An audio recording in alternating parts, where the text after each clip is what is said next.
시청자 여러분 안녕하십니까? 뉴스포 시작합니다. 지방시대위원회 특별법이 5개월 넘게 국회에 계류 중입니다. 지역 대학생들이 학생 수 감소에 직격탄을 맞아 우려의 목소리가 커지고 있습니다. 대구시가 2.28 민주운동 기념식을 진행했습니다. 평창군이 한국조폐공사와 평창사랑상품권 발행을 위한 업무 협약을 맺었습니다. 포항시가 노인 일자리 사업의 시작을 알리는 발대식을 개최했습니다. 윤석열 정부가 출범한 지 9개월이 되어가지만 균형발전 정책은 첫 발도 떼지 못하고 있습니다. 윤석열 정부의 지역정책을 총괄할 지방시대위원회가 출범조차 못하고 있기 때문인데요. 지방시대위원회의 근거가 될 특별법이 5개월 넘게 국회 문턱을 넘지 못하고 있습니다. 행정안전부가 균형발전위원회와 자치분권위원회의 통합기구인 지방시대위원회 특별법을 지난해 9월 입법 예고했지만 5개월 넘게 국회에 기리 중입니다. 지난 22일 국회 행정안전위원회가 특별법 심의에 나섰지만 검토해야 할 조문이 92개로 방대한 데다 위원 추천 방식 등에서 이견을 보이고 있습니다. 2월 국회 통과는 물리적으로 불가능해졌고 3월 통과도 불투명한 상황입니다. 강력하게 정부 안을 중심으로 통과를 요청을 했었는데 아시다시피 지금 현재 국회 구성이 절대 다수를 지금 야당이 점하고 있는 상황이라서 야당에 대한 설득 부분들이 아직 좀 미흡했던 것 같습니다. 지방시대위원회 출범이 늦어지면서 윤 정부의 균형발전 정책은 첫 발을 떼지 못하고 있습니다. 지방시대위원회는 5년 단위 균형발전과 자치분권 계획을 수립하고 기회발전특구와 교육자유특구를 지정하는 등 윤석열 정부 지역 정책을 총괄할 예정이지만 아무런 진전이 없습니다. 특히 균형발전위원회와 통합 대상인 자치분권위의 활동 시한은 다음 달 19일로 종료됩니다. 그때까지 지방시대위원회가 출범하지 못하면 균형 발전을 맡을 양대 축의 하나가 사라지게 되는 겁니다.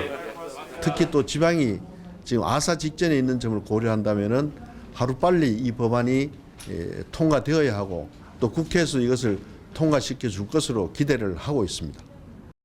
이재명 대표 체포 동의안과 김건희 여사 특검 등 굵직한 이슈가 정치권에 휘몰아치면서 지방시대 특별법의 조속한 통과가 더욱 어려워지고 있습니다. 지역 대학들이 학생 수 감소에 직격탄을 맞고 있다는 우려의 목소리가 커지고 있는데요. 지역 대학의 현재 상황을 살펴봅니다. 지난해 수능 정시 모집에서 전국 14개 대학 26개 학과에 지원자가 한 명도 모이지 않았습니다. 지역별로는 경북이 10개 학과로 가장 많았고 전남이 4개 학과로 광역지자체 가운데 두 번째로 많았습니다. 지원자가 있더라도 사실상 미달인 대학들도 많습니다. 전남의 대학 정시 평균 경쟁률은 2대1로 전국에서 가장 낮았고 광주도 3.01대1로 17개 시군 가운데 12위, 7대 광역시 중 최하위를 기록했습니다. 정시는 한 명당 대학 3곳씩을 지원하다 보니 교육계에서는 3대1 미만의 경쟁률을 기록하면 사실상 지원 미달 대학으로 보는데 광주 전남대학 대부분이 포함된다는 겁니다. 결국 올해 수시 정시 모집으로 채우지 못해 추가 모집에 나선 인원이 광주 전남 합쳐 3천여 명에 달하는 것으로 나타났습니다. KTX 기준으로 보면은 거의 한 1시간 이내에 어떤 좀 지방권 소재대학에 지원하는 것으로 좀 나타나고 있는데 그 더 먼 곳의 지역에 있는 학교들이 더 우수함에도 불구하고 굉장히 좀 한계 상황에 있다. 더 큰 문제는 미래 전망도 밝지 못하다는 점입니다. 2000년 86만 명이었던 수능 응시자 수는 2010년 63만 명, 2020년 48만 명 등 해마다 크게 줄고 있습니다. 인구 구조로 예측한 2030년 대학 입학 가능 인원은 41만 명, 2040년에는 28만 명까지 줄어들 전망입니다. 지역별로는 2040년 기준 전라권 입학 가능 인원은 2만 5천 명 수준으로 2020년 대비 52%가 줄 것으로 예상됐습니다. 전국에서 대구 경북권 다음으로 두 번째로 예상 감소폭이 큽니다. 장학금이나 전자기기 지급 등 각 대학마다 학생 지원책을 쏟아내고 있지만 근본적인 해결책이 되지 못하고 있습니다. 이미 이제 붕괴가 시작되고 있는 이런 상황이기 때문에 이 문제의 가장 큰 근본적인 해결은 사실은 국가에서의 그런 정책적, 특히 대학에 대한 지원 정책이 바꿔져야 되고, 벚꽃이 피는 순서대로 대학이 문을 닫을 것이다. 수도권에서 멀어질수록 대학의 존폐 위기도 빨리 올 것이라는 교육계 속설이 현실이 되고 있습니다. 제260회 서울특별시 마포구의회 임시회가 개회했습니다. 제3차 본회의에서 부의된 안건들을 최종 의결하며 2023년 첫 회기가 마무리됐습니다. 마포구의회가 지난 17일 제260회 서울특별시 마포구의회 임시회 제3차 본회의를 진행했습니다. 이날 본회의는 각 상임위원회로부터 부의된 안건들을 최종적으로 의결하는 시간을 가졌습니다. 구체적으로 의회 운영위원회는 서울특별시 마포구의회 토론회 등 운영조례안, 서울특별시 마포구의회 청소년 의회체험 지원조례 일부 개정조례안 등을 다뤘습니다. 또 행정건설위원회는 서울특별시 마포구 행정사무의 민간위탁에 관한 조례 일부 개정조례안, 서울특별시 마포구 마포문화재단 설립 및 운영에 관한 조례 일부 개정조례안 등을 처리했습니다. 마지막으로 복지도시위원회는 성산 시형아파트 주택 재건축 정비사업 정비계획 수립 및 정비구역 지정안 의견 청취의건, 지하철 2호선 2대역 도시계획시설 결정을 위한 의견 청취의건 등을 다뤘습니다. 이를 끝으로 제260회 서울특별시 마포구의회 임시회는 2023년 첫 회기를 마무리했습니다. 계속해서 광역시 소식입니다. 대구 신화수산이 대구사회복지공동모금회에 청소년 희망장학금 3천만 원을 전달했습니다. 대구 신화수산이 대구시청 청사에서 대구사회복지공동모금회에 청소년 희망장학금 3천만 원을 전달했습니다. 이날 전달된 장학금은 가정 형편이 어렵지만 모범적인 대구 지역 청소년을 위해 사용될 예정입니다. 대구 북구 농수산물 도매시장 수산동에 위치한 대구 신화수산 주식회사는 2011년부터 현재까지 5억 4천만 원 상당의 현금과 물품 지원을 꾸준히 하며 나눔을 실천해왔습니다. 특히 작년 10월 농수산물 도매시장 화재로 인해 고객 감소 등 영업 피해가 있었음에도 장학금 기탁을 실천하며 지역의 나눔 기업으로서의 역할을 했습니다. 제63회 2.28 민주운동 기념식이 자유를 그리다를 주제로 대구 문화예술회관에서 열렸습니다. 이날 기념식은 2.28 민주운동 기념탑 참배 후 기념공연과 기념사, 2.28 찬가 재창 등의 순으로 진행됐습니다. 기념탑 참배에는 2.28 민주운동 참여 주역과 2.28 참가학교 학생 대표가 나란히 참석해 2.28 정신을 후배 고등학교 학생들이 대구의 자랑스러운 역사로 이어간다는 다짐과 메시지를 전했습니다. 특히 이날 기념 공연으로 2.28 민주운동 전국 학생 글짓기 공모전에서 대상을 수상한 환희를 2.28 민주운동에 참여한 고교 후배들이 선보였습니다. 강원도 소식입니다. 평창군이 한국조폐공사와 평창사랑 상품권 발행을 위한 업무 협약을 맺었습니다. 이번 협약은 지역 주민과 관광객의 편의성 제고를 위해 본격적으로 지역화폐를 도입하고자 추진됐습니다. 올해 100억 규모의 평창사랑 상품권 도입을 통해 지역 경제가 활성화되고 지역 자금의 역외 유출도 줄일 수 있을 것으로 기대하고 있습니다. 평창사랑권 상품권 구매는 개인별 월 50만 원까지 10% 선할인을 받고 구매가 가능하며 평창군 내 가맹점에서만 사용할 수 있습니다. 평창사랑상품권 가맹점 신청은 사업자 등록증과 통장 사본을 가지고 4월까지 군청 경제과 또는 읍면사무소 산업부서에서 직접 신청하면 됩니다. 대상은 평창군 내 전통시장, 음식점, 주유소와 세탁소 등 소상공인이 운영하는 모든 사업체입니다. 단 대규모 점포, 기업형 슈퍼마켓, 사행업소, 유흥 단람주점 등은 가맹점 신청이 불가합니다. 평창군 농업기술센터에서 2023년 농업인대학 사과과정 입학식이 열렸습니다. 평창군 농업인대학은 2012년부터 지난해까지 총 440명의 졸업생을 배출한 명실상부한 지역농업인 교육의 산실인데요. 올해 농업인대학 사과과정은 입학생 53명을 선발해 오는 11월까지 연간 19회 99시간의 과정으로 진행될 예정입니다. 이번 교육은 정지전전, 결실관리 병해충 방제, 품질관리, 현장 견학 등 사과 재배에 걸친 이론 교육과 현장 교육을 병행하여 운영됩니다. 평창군 농업기술센터는 이번 농업인대학 과정을 통해 평창 사과의 품질을 더욱 향상시키고 전문 농업인으로 거듭나는 계기가 됐으면 좋겠다고 밝혔습니다. 횡성군이 민원인들의 시간적 경제적 손실을 방지하기 위해 사전심사 청구제를 확대 운영합니다. 사전심사 청구제는 민원인이 인허가 정식 민원을 제출하기 전 약식 서류로 허가 가능 여부를 사전에 심사하는 제도입니다. 군은 운영 활성화를 위해 대상 민원을 추가 발굴해 당초 22종에서 25종으로 대상 사무를 확대 운영합니다.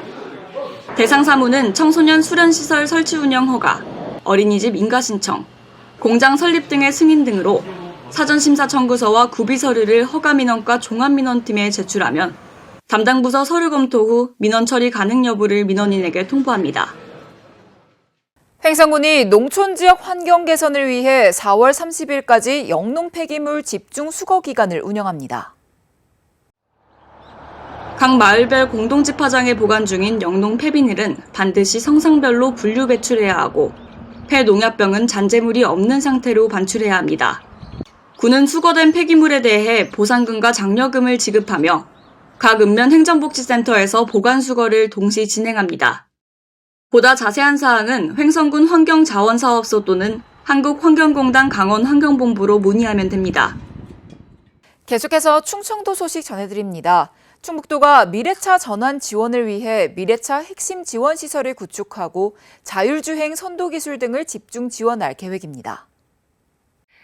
이에 따라 도는 미래차 핵심 지원 시설을 구축하고 자율주행 선도기술을 지원할 계획입니다. 또한 자동차 부품 기업의 연구 개발을 지원하고 열악한 중소기업을 위한 사업화 지원을 할 예정입니다. 아울러 도는 미래차 산업기술 인력 석박사 등 180여 명의 미래차 전문 인력을 양성한다는 계획입니다. 도 관계자는 자동차 시장의 미래차 전환이 가속화됨에 따라 도가 다양한 지원 사업을 발굴해 시행하고 있다며 도내 자동차 부품 기업이 산업 변화에 능동적으로 대응할 수 있도록 최선을 다하겠다고 말했습니다. 충북도가 도민이 안심하고 이용할 수 있는 의료 환경을 조성하기 위해 2023년 보건사업 계획을 수립했습니다. 이에 따라 보건 정책 분야에서는 농어촌 보건기관 인프라 확충과 보건진료소 운영 등을 추진합니다. 건강 증진 분야에서는 모바일 헬스케어 사업 확대와 건강검진 사업 등의 예산을 투입합니다. 또한 정신보건 분야에서는 자살 예방 사업과 치매 관리 사업 등에 힘쓸 예정입니다. 이외에도 의료관리와 공공의료, 의료비 후불제 등의 분야에 예산을 반영해 추진할 계획입니다. 농산물을 구입할 때 흔히 보게 되는 마크인 GAP, 농산물 우수관리 인증이 있는데요. 충북도가 GAP 인증 확대와 인증 농산물의 안전성 확보를 위해 GAP 안전성 분석 사업과 시설 보안 사업에 9억 원을 지원합니다. 도는 GAP 인증을 받기 위해 안전성 검사를 실시한 농업인을 대상으로 농산물 잔류농약과 중금속, 토양 등의 검사비 전액을 지원합니다. 아울러 도는 GAP 시설 보안 지원 사업을 통해 관리 설비와 저장 시설, 위생 시설 등의 설치와 보수를 지원합니다. 도 관계자는 GAP 농산물 생산 유통 기반을 지속적으로 확대해 나갈 계획이라며 GAP 인증 농산물에 대한 농업인과 소비자의 많은 관심을 당부했습니다. 이어서 경상도 소식입니다. 경북도가 영국 코리아푸드를 방문해 경북 농식품의 영국 수출 확대를 위한 업무 협약을 체결했습니다. 협약식에는 이철우 경상북도 도지사와 박영서 경북도의회 부의장 등이 참석해 경북 농식품 수출 확대에 긴밀히 협력해 나가기로 했습니다. 이날 오후에는 영국 H마트를 방문해 영국 H마트와 경북 농식품의 영국 수출 확대를 위한 업무 협약도 체결했습니다. 또 영국 H마트에서 진행한 2023 K 경북푸드 홍보전에서는 타국에서 접하기 힘든 우리 전통주인 안동소주를 영국 소비자에게 선보였으며 한과 곶감 등 경북 농식품도 소개했습니다.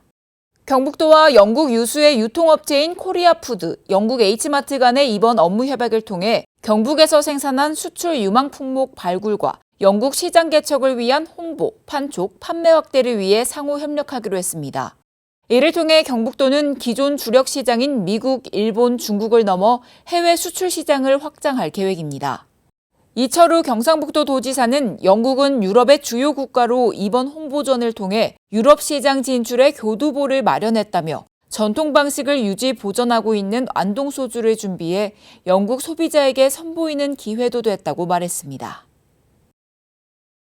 포항시는 민관이 협력해 어르신 맞춤형 일자리 발굴에 나서고 있는데요. 올해 노인 일자리 사업의 시작을 알리는 발대식도 개최했습니다.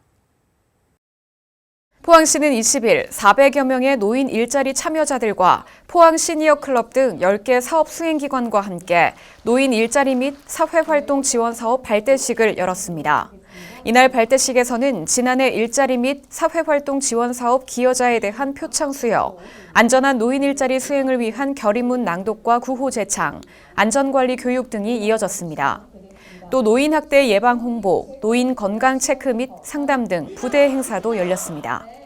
한편 포항시는 어르신들이 건강하고 활기찬 노후 생활을 영위할 수 있도록 올해 국도비 포함 총 320억 원의 예산을 투입해 시 산하 48개 부서의 공공형 일자리, 10개 일자리 수행기관을 통한 민간 분야 일자리를 만듭니다. 이외에도 인턴십, 재능 나눔 등을 통한 17,000여 개의 노인 일자리 창출을 목표로 하고 있습니다. 이어서 광주 전남 소식입니다. 달빛 동맹 두 도시인 광주광역시와 대구광역시가 민선 8기 들어 연합전선을 강화하고 있습니다. 강기정 시장이 대구를 찾습니다. 민선 8기 들어 첫 방문으로 2.28 민주운동 기념식 참석에 이어 홍준표 시장과의 차담회가 예정돼 있습니다. 작년 11월에 강기정 시장님과 홍준표 시장님께서 만나서 일단 4가지 사안에 대해서 협약을 이뤘고요. 경제 위기랄지 인구 침체랄지 이런 것들을 이제 돌파해야 되기 때문에 양 시장님께서 모여서 또 공직자들이 모여서 머리를 맞대고 홍 시장도 취임 이후 두 번째로 이번 주말 광주를 찾습니다. 무등산 국립공원 지정 10주년을 기념해 열리는 정상 개방 행사에 참석하기 위해서입니다. 일주일 새 양 시장이 광주와 대구를 번갈아 방문하는 데는 우여곡절 끝에 시의회를 통과한 2038 광주-대구 하계 아시안게임과 달빛 고속철도 조기 착공 등 굵직한 현안에 대한 연합전선을 더욱 강화하겠다는 의지가 반영된 것으로 풀이됩니다.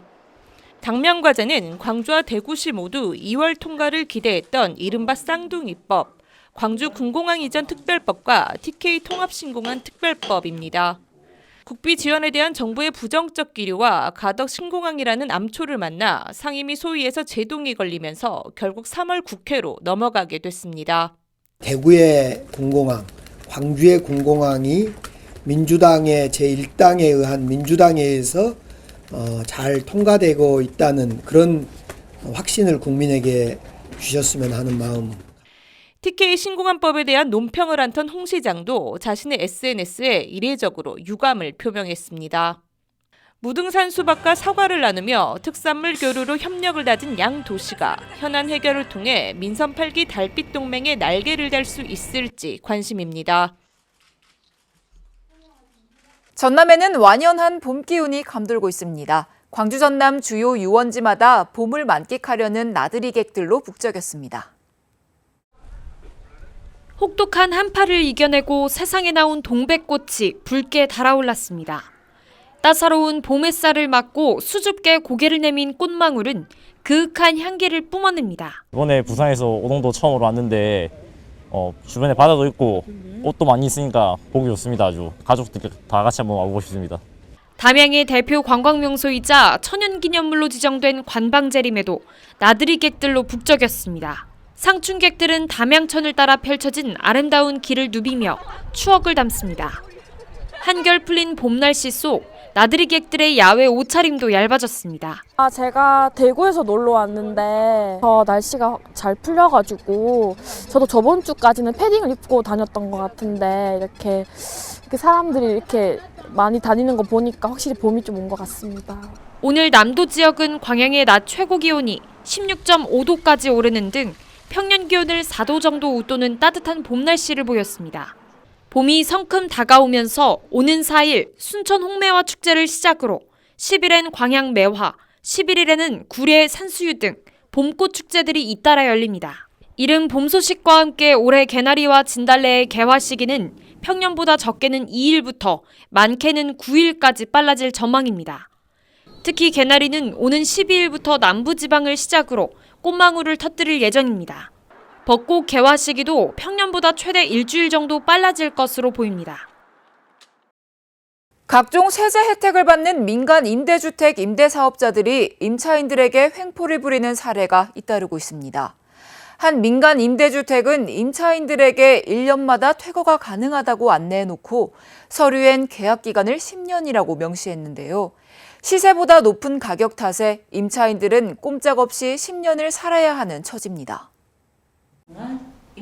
다음 달 입주를 앞둔 광주 서구의 한 민간 임대아파트 임차인들은 최근 소문을 듣고 깜짝 놀랐습니다.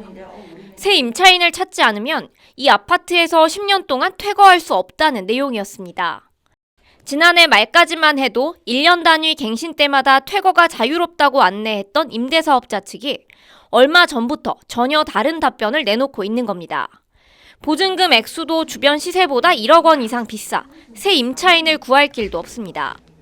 만약에 10년 동안 너가 살아야 된다고 했으면 저는 계약 자체를 안 했을 거예요. 제가 생각할 때는 임대 쪽에서 자신들이 없으니까 그냥 임차인에게 그거를 떠넘기는 게 아닌가라는 생각을 하고 있어요. 사업자 측은 임차인들에게 계약서상 계약 기간을 강조했습니다. 그러면서 임차인이 사망하더라도 상속을 통해 임대차 계약을 이어가야 한다고 말했습니다. 구해주셔야 돼요. 근데 저희가 1년에 한 번씩 갱신을 하잖아요. 그때 제가 명의변경을 할 예정이에요. 부동산 관계자는 일부 임대사업자들이 계약 기간을 임대사업 기간으로 명시하는 편법을 써 이익만을 누린다고 주장했습니다.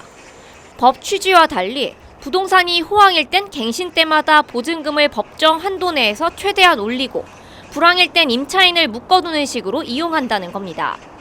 더욱이 요즘처럼 집값이 떨어질 땐 깡통 전세라는 사실을 알면서도 잔금을 치르고 입주를 해야 하는 등 안전장치가 없습니다.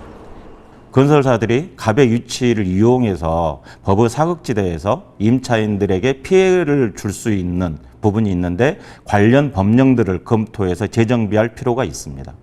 무주택 서민의 주거질을 높이기 위해 시행한 민간 임대주택 사업이 정작 임차인 보호를 하지 못하고 있습니다.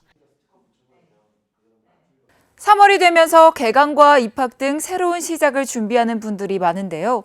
만물이 깨어나는 봄은 활동량이 늘어나고 신진대사도 활발해져 많은 영양소와 휴식이 필요합니다. 이럴 때일수록 각종 영양소를 잘 섭취해야 하는데요. 봄에만 만날 수 있는 봄나물, 냉이나 달래 등 신선한 식품을 섭취해 건강하게 봄을 만끽하시기 바랍니다. 뉴스 마칩니다. 시청해주신 여러분 고맙습니다.